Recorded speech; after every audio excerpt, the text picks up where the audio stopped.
Hello everyone, I am Dr. Abhishek Kumar Mishra. I am a Senior Orthopaedic Surgeon and a Consultant Orthopaedic Surgeon at various hospitals. I am a co-founder of VNA Hospital in South Delhi, and I am also a Director of Orthopaedics at Apollo Spectra Hospitals in Delhi. So if you have pain in the shoulder, you have difficulty in moving the shoulder, if you have difficulty in lifting up the shoulder, if you have difficulty in taking it back, in short, if you have difficulty in performing activities of daily life, and if you are unable to sleep at night properly due to pain in the shoulder, then you must listen to this topic, because today I'm going to talk about a very common condition which is widely prevalent. It's called frozen shoulder. You must have heard about it, I think.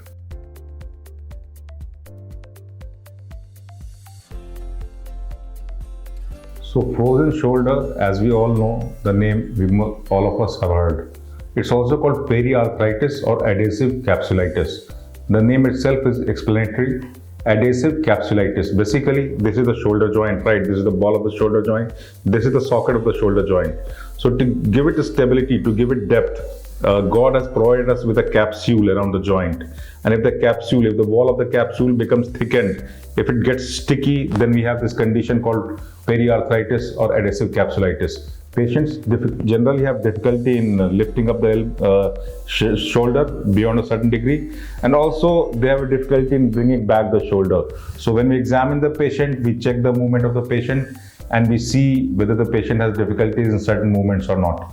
Sometimes what the patient does, the patient does trick movements. Basically, instead of lifting up the shoulder, the patient moves up the shoulder blade, and we tell the patient to lift the shoulder, and instead of lifting it up like this, what the patient does is lifts the shoulder blade and thus tries to lift the arm. So if any of these is happening, you might be having this condition called frozen shoulder or adhesive capsulitis or periarthritis.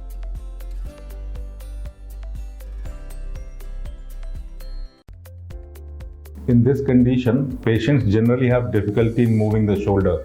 Movements get restricted beyond a certain degree, especially lifting up the arm. So after some time, the patient finds it painful and difficult to lift the arm beyond a certain range of motion. Also, the patients have difficulty in bringing back the shoulder, bringing back the forearm like this and touching the center of the back, which is normal, which happens normally in a person who doesn't have this condition. So sometimes what the patient does trick movements.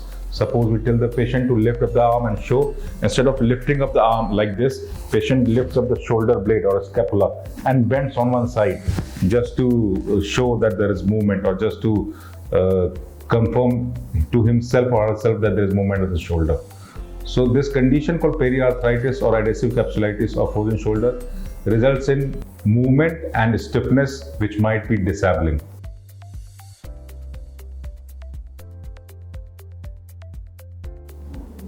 So this frozen shoulder can happen to anyone or anybody, but generally it is common after 40. Usually it doesn't affect people who are less than 40. It can happen on one side, it can happen on both the sides at the same time also. And it can happen to anyone, but people who have diabetes, who have thyroid issues, who have heart conditions, they are more prone to get this condition called frozen shoulder or periarthritis.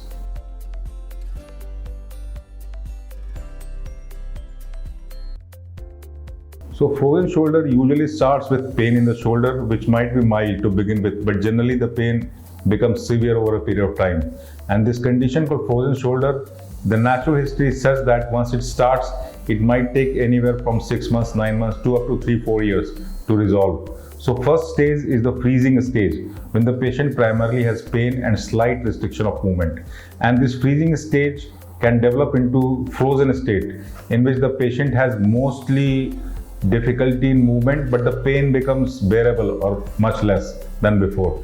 And the last stage is also called thawing stage, in which basically just like the ice melts, the disease starts gradually disappearing, the movements they tend to come back, and the pain gradually becomes almost negligible. The movements, they usually come back to a great extent, except the last range of motion, the terminal range of motion, which might or might not come back after once you have had this episode of frozen shoulder. So if you think you have liked the video so far, this short video, then please subscribe to our channel by clicking on the link below.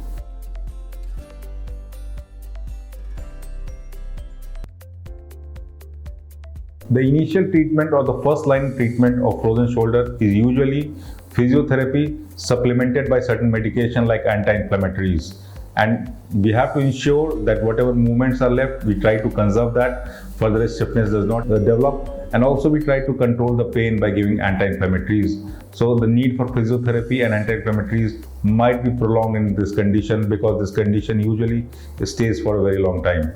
If the patient does not respond to physiotherapy and anti-inflammatories, the second step what we suggest is we can try steroid injections or sometimes PRP injections, which usually help the patient. So patient might receive just one injection, or sometimes we give like more than one injections at a certain interval depending on the improvement in the condition of the patient. Sometimes, rarely, if the condition is very severe, it is too disabling, it is needing too much painkillers, and the patient is not able to sleep at night, the patient's sleeping is completely disturbed, and patient is not able to perform the activities of daily life to such an extent that the patient has difficulty in attending to his daily chores or his occupation, then we might suggest an arthroscopic or laser surgery to the patient, which is called arthroscopic capsular release, which is usually very effective, and it reduces the natural history of the disease to just a few weeks. So patient starts recovering immediately after surgery, and usually within 6 to 8 weeks, patient regains the entire range of motion and the pain goes away.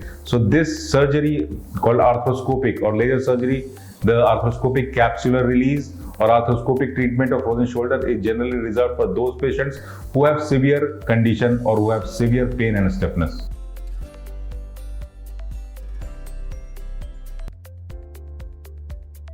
During the initial stages, the physiotherapist tells you certain exercises which are not too strenuous for the shoulder, but at the same time they try to conserve the range of motion of the shoulder.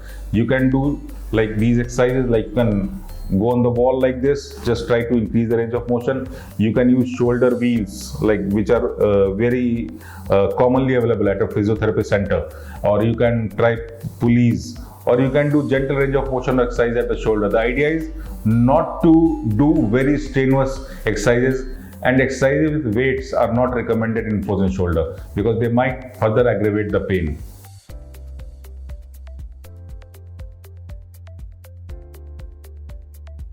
A patient who has frozen shoulder usually faces some difficulty in getting sleep, like either the patient is unable to go to sleep because of pain, or sometimes he or she might wake up in the middle of sleep because of the pain developing in the shoulder. So generally people ask, like, what is the best position to sleep in when I have a frozen shoulder? Generally patient finds it difficult to sleep on the same side, but sleeping on the other side is usually easier for the patient. So whatever position you find yourself comfortable in, like you can sleep on the other shoulder, you can sleep just like this, like supine, or whatever position you feel comfortable in, that is the best position to sleep in frozen shoulder.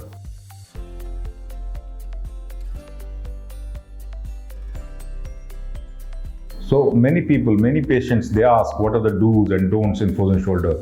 So do's, you can do everything within the limits of pain. So in fact, you should try to continue with the activities of daily life so that the further stiffness does not happen. But then again, you should try to avoid pain triggers, those activities which are causing increase in pain, or like lifting of heavy weights. They might worsen the condition, they might make it stretch or linger for a longer time. And that's why basically you need to listen to your body.